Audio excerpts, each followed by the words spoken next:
You ask Tiger to solve. This deals with linear equations with one unknown. The final result is d equals -22. Let's solve it step by step. Swap sides.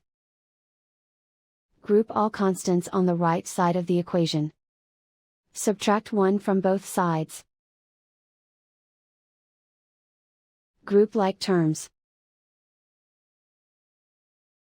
Simplify the arithmetic.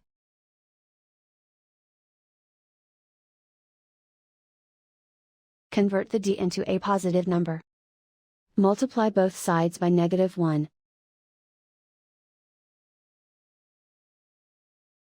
Remove the ones.